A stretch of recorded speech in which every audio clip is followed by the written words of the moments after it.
Falling economic indicators, more poverty and unemployment, and the fall in the value of Iran's currency, the rial.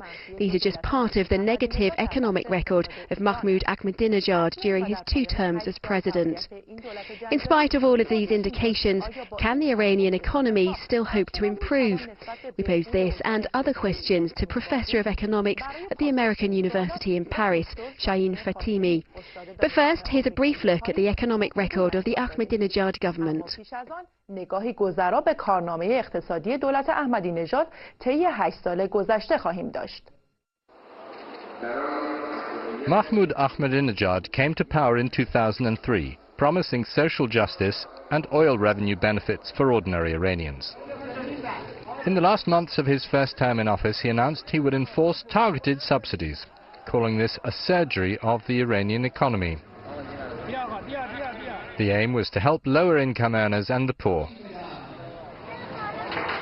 When Ahmadinejad's presidency began, Iran was enjoying huge profits from oil exports, as the second biggest OPEC member. Cash circulating in the national economy increased 6-fold in a period of 8 years. But with this, the inflation rate also increased. Officially, it reached 40% in the last year Ahmadinejad was in office. But some economists say the real figure was as high as 70%. Unemployment also went up. According to Iran's official statistics, nearly 1/4 of the total workforce are jobless. In the past 8 years, economic production and exports dropped. This included oil, the sale of which fell dramatically under the coordinated pressures of American and European-led sanctions. Before they struck, Iran was exporting 2.2 million barrels per day. In the past few months, however, it's been less than 1/3 of that. What's left for the next government to manage, after Ahmadinejad's 8 years at the helm, is a seriously depleted economy, which shows little sign of turning around anytime soon.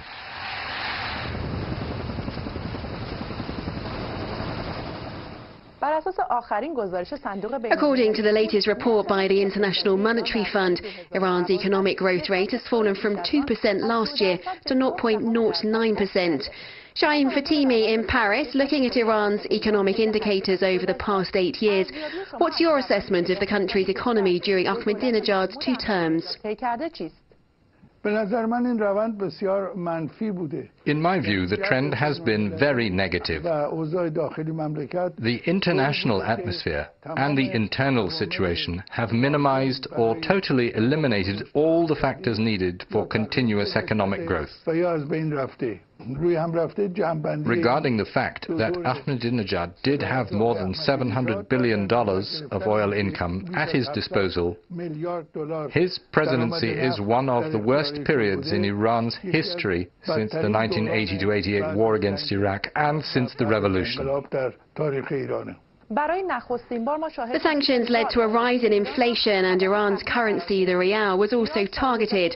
Last year, its value halved against the world's hard currencies. What future do you foresee for the rial? There is an inverse relationship between a currency's value and inflation. As inflation goes up, the currency's value falls, and it becomes dependent upon international factors.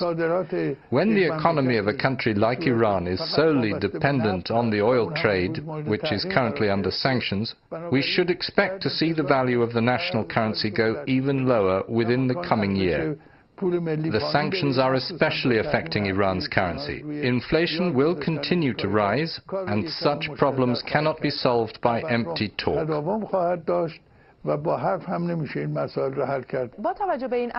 Economic experts look at the past 8 years as a time of poverty and unemployment. How far do you think Iranian society can cope with the economic pressure? These events would not have happened if Iran had been a free society, because in a free society, people with their votes would make the government change its policies. And if that did not happen, they would change the government. But in the absence of freedom in Iran, people have no share in the government. As long as the force and the pressure of the government is greater than that of the people, this trend will continue. In general, we can say that Iran's economy is the Achilles heel of this regime, and it is the economy that will eventually change this regime. The presidential candidates have tried to attract more votes through economic pledges. How do you assess their proposed programs? Do you see any effective solution to Iran's economic crisis in the plans they've talked about?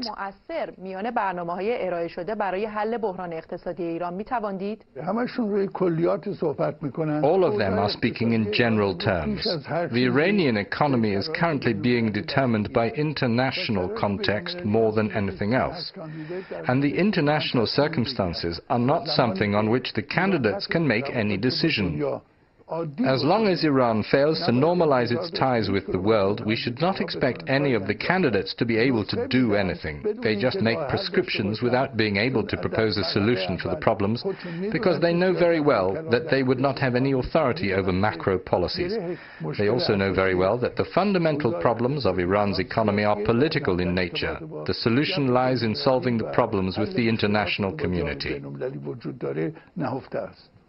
دکتر شاهین فاطمی، استاد دانشگاه آمریکایی پاریس، از اینکه دعوت یورونیوز رو پذیرفتید سپاسگزارم.